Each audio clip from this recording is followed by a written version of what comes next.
I've been panning to them. If he stay on you, after he pans, he should stay on you, right? Yeah. Okay. But we have such a nice looking audience.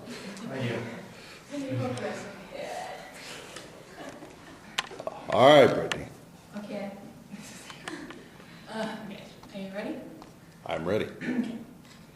How many of you would agree that the Zimmerman note was a major cause of World War II? Raise your hands. Well, the truth is, it wasn't. It actually was a major cause of World War I. You all just demonstrated a form of groupthink on a smaller scale. You see, what I did prior to giving this speech was ask a number of members from the audience to raise their hands when I asked that question, despite it being incorrect, to see how many of the rest of you would conform to groupthink and raise your hands as well. The majority is about half of you raise your hands. Groupthink is a powerful principle that can be used to explain the reasoning behind several bad decisions made by groups.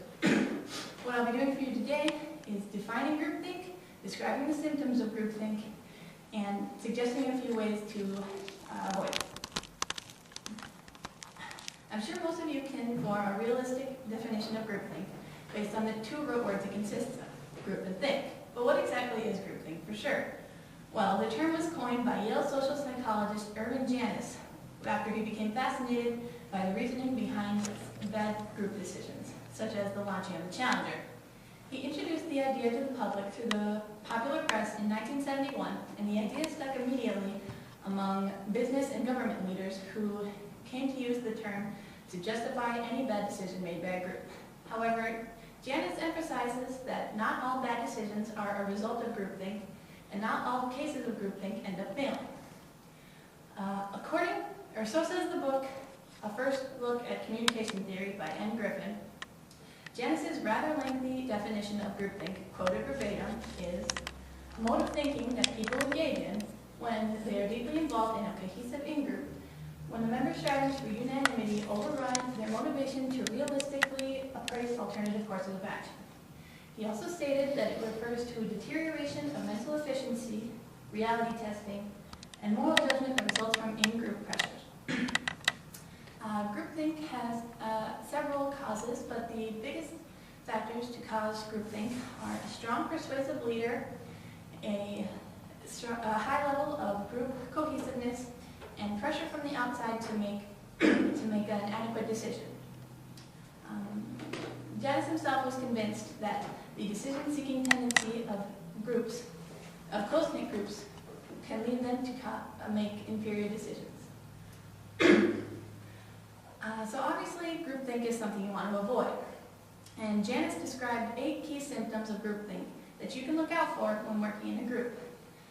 The first 2 symptoms stem from general overconfidence. Symptom number 1, illusion of invulnerability. A group with excessive optimism that might think everything will work out all right because we're a special group would be suffering from an illusion of invulnerability. Symptom number 2, belief in inherent morality of the group. This occurs when group members automatically assume the rightness of their cause. These next 2 symptoms stem from closed-mindedness. Symptom number 3, collective rationalization. This happens when group members disregard discouraging remarks about their decision and don't reconsider their assumptions. Symptom number 4, out-group stereotypes. When members' negative opinions of the enemy make effective responses to the conflict seem unnecessary. Finally, these last 4 symptoms stem from a conformity pressure. Symptom number 5, self-censorship.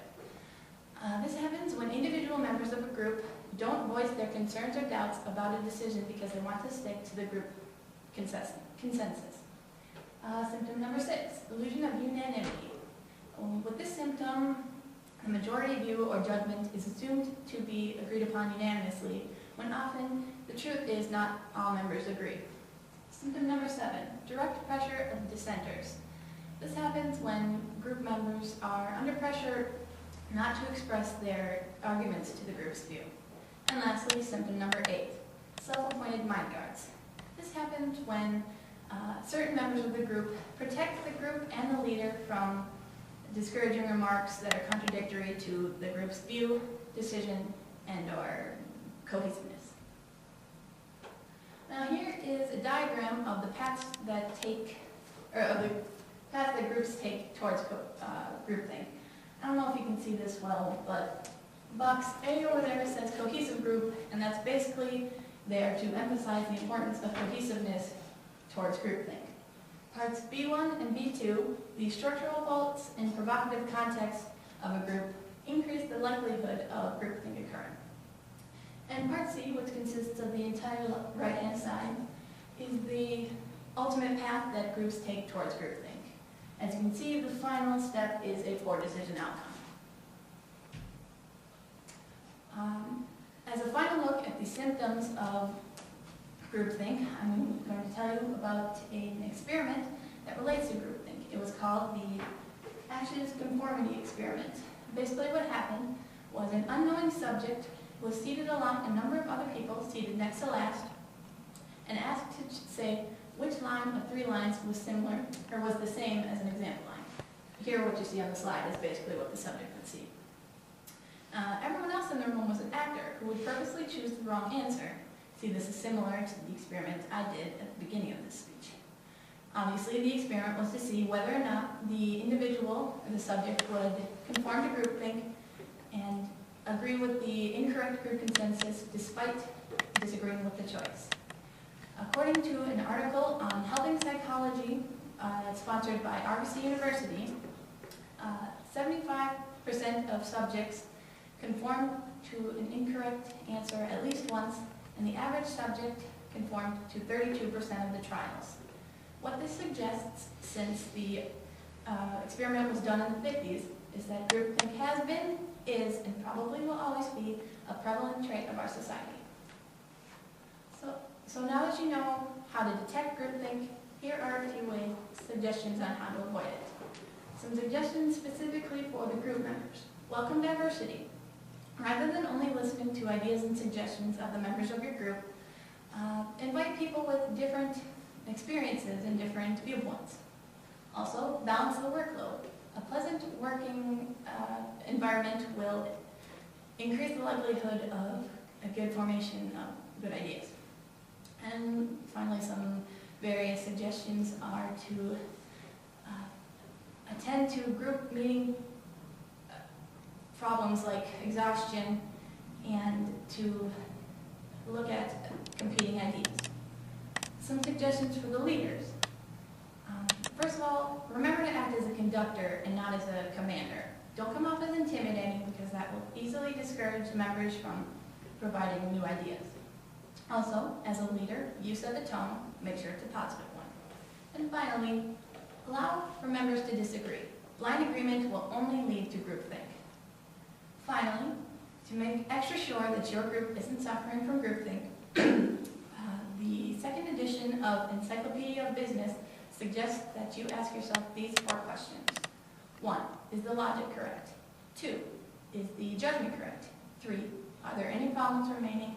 And 4, is the decision right? 4. Okay. If you have positive answers to all these questions, then your group will be right on track. I have to admit though, I've been in groups myself that weren't quite on track. I remember in 8th grade, 2 other friends and I were doing a book support project that we were going to do a small puppet show, but instead of traditional puppetry, we tied these toys, these small action figures, to sticks, and we held them sideways. Either way, it was really ineffective, and I remember not loving the idea, but I didn't say anything, and so we went through with it anyway, and ended up looking really lame presenting in front of the class. We might have avoided looking stupid had I spoke up and felt comfortable straying from the groupthink. Obviously, that's in the past now, but what I can do still, and what you can do as well, is realize the threat of groupthink and apply proper methods to avoid it.